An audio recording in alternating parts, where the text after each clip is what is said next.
Hi everyone! So today I'm sharing this really cool Halloween card I just made. I was so excited to make this one. I never actually made a Halloween card before, would you believe? I made so many different Halloween crafts, from decorations to gift boxes and treat bags. I never actually made a card before, so I'm so excited to give a go to this one. The card was actually made for a card swap where I've been paired up with my swap partner over on the Craft World website.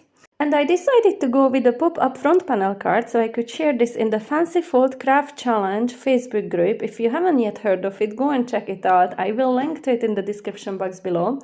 It is run by the lovely Monica from Paper Mona, together with Monica from Crafting with Quilling Lady and Christine from Christine's Cards and Things. Each month, these three designers share a different fancy fold technique and they upload videos, a lovely inspiration for you. If you like fancy fold, fun fold cards, this is definitely a Facebook page for you to check out. As I mentioned it will be linked in the description box below. So I made my card to fit this month's Fancy Fold Challenge, the pop-up front panel card, and I cannot wait to show you. It turned out so cool. Let's have some spooky fun now.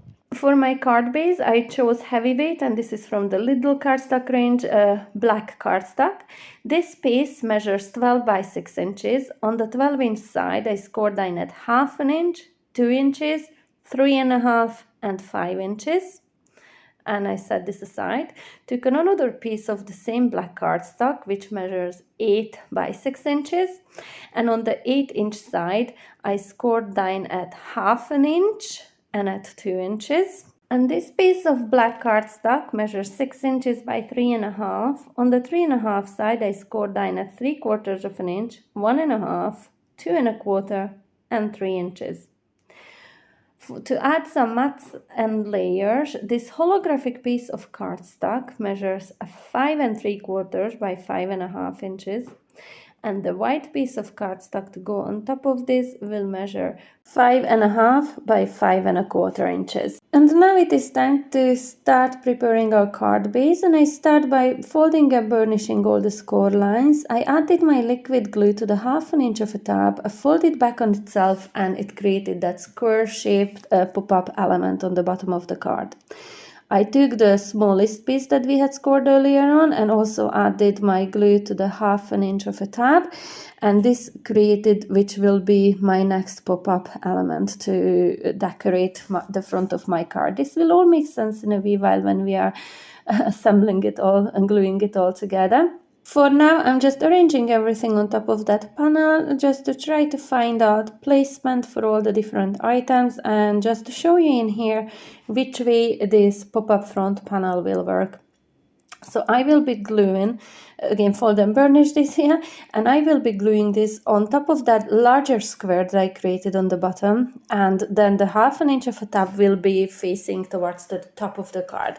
I could, of course, and you can do that, fold it backwards on itself and just hide it underneath in there, but because I will be creating my scene on that white piece of cardstock, I don't want that black to show in there.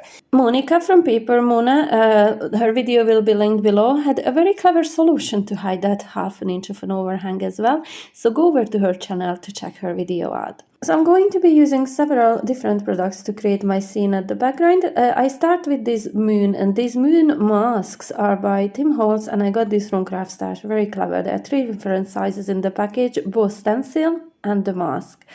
I brought that front panel in just so I could see my placement whereabouts I wanted my moon to go. For the ink blending, I'm starting off with a stencil brush just to add a thin layer of squeezed lemonade distress oxiding, just a very thin layer around the moon, almost like trying to create like a halo effect.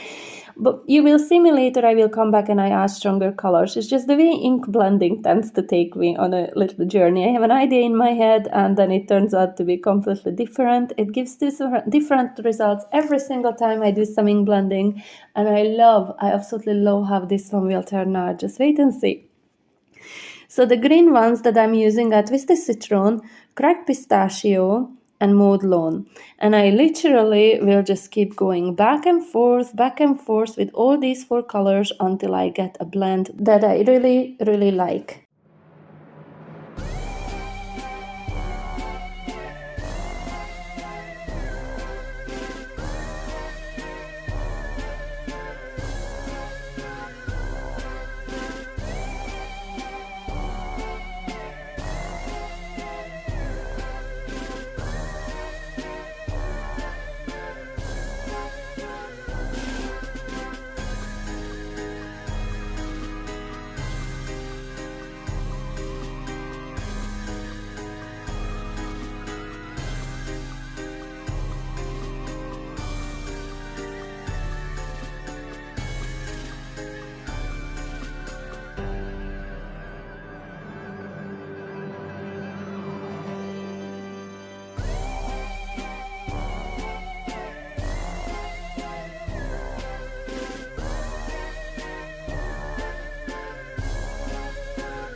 Once I was happy with my ink blending, to create my night sky, I brought in chipped sapphire and black soot, distress oxidings, and I'm just going to be going around the edges just to add a little bit of darkness, and I will also keep bringing back some of those greens just to blend them in nicely together.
By ink blending, from a little residue from the tape that I had underneath my fingers, I managed to get a black dot underneath that moon.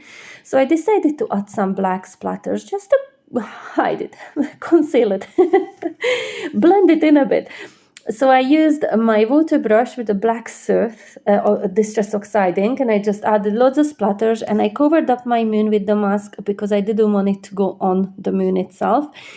And then I decided to add some white splatters as well. So using that same water brush, I just squirted a little bit of an acrylic paint, white acrylic paint on my glass mat, diluted it down with a bit of water from the barrel of my water brush, and I added some splatters as well. Now the black splatters look quite dark in there. I didn't really want them that dark, but fear nothing, because that will dry back so much lighter and it will give my card a real lovely hazy look that I love about it, and I will play about with that haziness a little bit more later. So now it's time to add my moon details onto my moon. So I took the stencil and first I added a bit of a squeezed lemonade, not too much, just a smidge of a color. And then I came back with my Cosmic Shimmer Ultra Sparkle Texture Paste. This will give it such a lovely glittery sparkle in there. I will show it to you later when it's fully dry. I will take some close-ups. Honestly, this stuff is amazing. I love using it. So I set it aside to dry, and now I'm just gluing my holographic panel on top of my card base, and I'm just using liquid glue for this one. The back of the panel that I already created, I've added double-sided tape to it before I started ink blending, so once it's dry all I have to do is remove the tape and glue it on top. So now I'm going to add my aperture onto the pop-up front panel on this card, and I'm going to use the squirt dies by Creative Craft Products, which I ordered from Craft Stash. I love this squirt. There's so many sizes in it. So I took a 4/8. One of them measures just a teeny tiny bit under the 6x6 inch square that I'm going to be working on my card in. And the smallest one that I will be working in here measures just a teeny tiny bit under 5 inches of a square. It's about 4 7/8 of an inch or in around that. And the two dies that you can see I already laid down are the sizes between in the set. Now I'm removing the second largest one, and here I'm just really showing you my thought process as I was working on this. I will be working with these three. So the two largest ones I transferred over to the printed pattern cardstock that I printed out, and I will be cutting a frame out of that one using those two largest dies. And the smallest one I will be cutting out my aperture with from this black cardstock. Now I'm just running this through my die cutting machine. Once die cut, I'm just removing anything that I don't need, and I'm going to glue my frame on top of that black frame. And because I will be attaching this part to my ink blended panel, I will be adding double-sided tape onto that 1/2 inch of a tab. To speed the drying process up a bit, I'm using my heat tool, and this is the dual heat tool by Wow. And it is an amazing one, honestly. I did have heat tools before I received this one as part of my prize package for winning Card Maker of the Year 2023. And I was blown away, honestly. I never knew there could be such a big difference between heat tool and heat tool. So in here I'm just removing the backing of the double-sided tape of the panel, and I'm just going to add it on top of the holographic one. And it is looking already so cool. I really love it. So spooky. So now I'm going to have to glue this front pop-up panel on top of this. I'm gonna go right down to the bottom, and this small piece will be covering up the bottom part of it, but it really doesn't matter. I will have to come back and add some more pattern paper on to decorate my smaller pop-up piece. This will all make sense in a wee while when I'm doing this. So I just came back and I added a little bit more of that yellow just to blend it into the moon. It looked too stark white for me, so I just wanted to add a little bit of a color in there, and it looks so much better that way. So now I'm removing the backing, and I added some liquid glue as well, just for a little bit of a wriggle.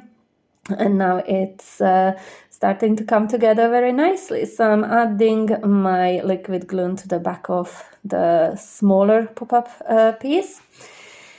And I'm just making sure that it's all stuck nice and straight on the bottom. I didn't have any Halloween themed stamps and dies before, so I ordered this one from Made to Surprise, and this is the Haunting Times stamp and die set.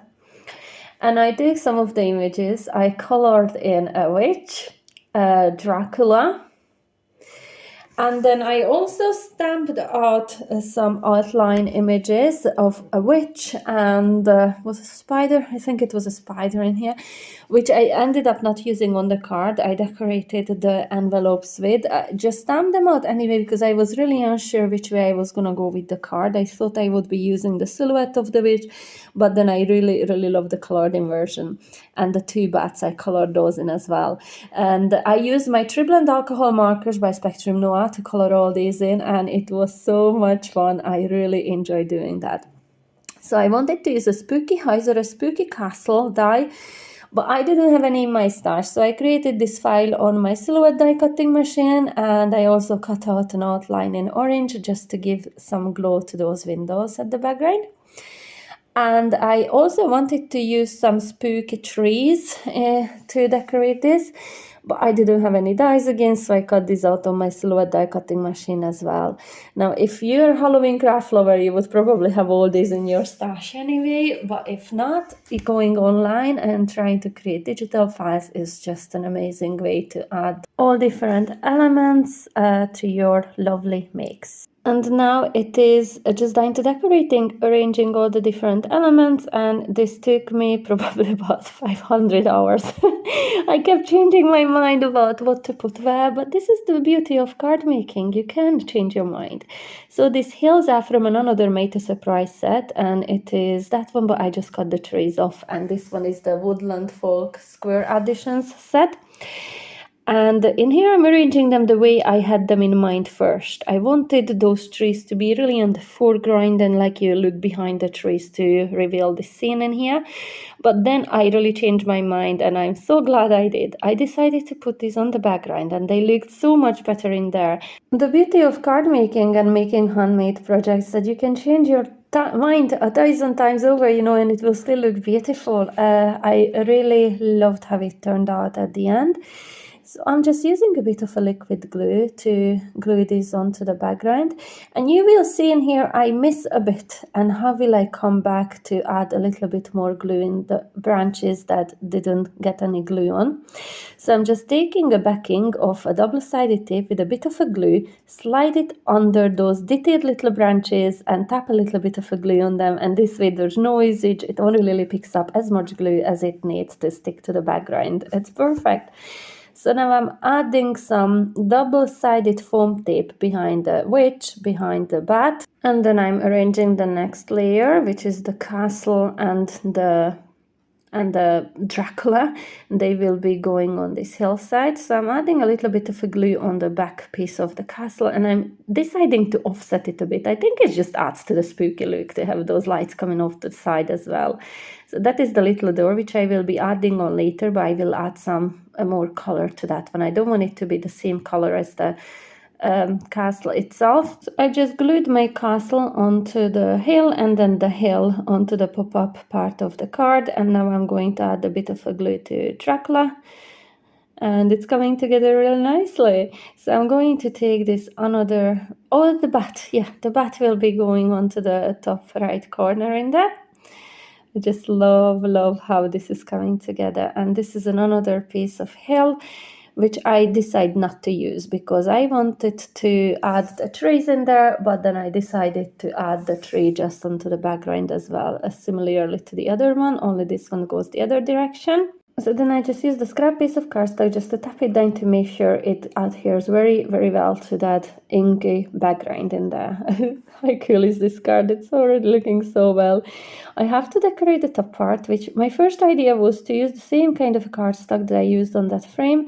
This one isn't long enough anyway, I need to print out another one, but I do change my mind. I decide to go with a completely different design. So I've cut out a piece of cardstock, I can't really remember, but I think it was like 7/8 of an inch by 5 3/4, and in and around that. It is just to fit onto that top part of the cardstock. And I'm using a bit of twisted citron and the chips of fire just to add some similar ink blending that I done on my panel earlier on, and I'm just coming back and forth again with the colors just to add it a real nice ink blended look. Once that's done, I'm going to give it a blast with my heat tool to make sure it dries properly before I start stamping on it. Now you can see that I have a spider web stamp in there, which I had initially planned to use, but then I changed my mind because there are no spiders on this card. I thought the bats would go better with the theme. So that's what I decided to do. I took the bat stamp from the Haunting Time stamp and die set, and I just decided to stamp it just randomly all over this piece of cardstock, and I'm just holding my finger on them just for a wee while to make sure that the ink transfers very well, especially because it's an ink blended background and I wasn't sure how dry it was. Even though I gave it a blast with my heat tool, it can still happen that it just doesn't transfer the ink properly. So in here I checked it, but I decided that it needed some more pieces of bats or parts of those bats. So I just stamped what I could fit here and there. And I think this is the design that I went with at the end, and I loved how it turned out. And as I said before, that I was going to play with a little bit of that hazy look that I had got from those splatters in the background. That's what I meant. I came back with the twisted citron ink and I just went very gently over those bats, and it really put like a foggy look on them. I really love how it turned out, like really adds to the spookiness of the card. So I'm using a double-sided tape again to attach these onto the top part of the card. And I think it's looking beautiful. So 2 pieces of that stripy cardstock, which I printed out, I've cut down to, I think it was 5 7/8 by 5/8 of an inch. Just leaves me with a little border in there. It really matches the thin border around the frame that I added onto the card using those framelets. This piece of cardstock measures 8 by 6 inches, and on the 8-inch side I scored down in the middle at 4 inches, and this is where I will be adding my message, and this will be glued onto the bottom of the back of my card. To decorate the top part, I've cut that stripy cardstock. It's really just leftovers from the pieces that I used on the front, and I decided to decorate the top part. Really don't need to add this all over because the little card that I made, this one here, will cover up the whole bottom of it now. And I will later on add a piece of white cardstock on the inside of that one to add my message in. Now, I'm pretty sure it's looking for the little door for the castle there. Oh yeah, there we go. So I decided to come in with a little bit of, I think it was the twisted citron or the cracked pistachio, just one of the greens, just to add a little bit of a spooky color to it. I didn't want it to be as bright as the windows were. And this is the card ready. I really hope you liked this tutorial. It was such a pleasure to make. I really enjoyed this so much. I'll probably be making more Halloween cards, and I definitely. I really hope you liked this tutorial too, guys, and if you did, please don't forget to give me the thumbs up and subscribe to my channel. Leave a comment below if you wish. Every single interaction helps so much to get my channel seen by others who might be interested seeing these lovely makes.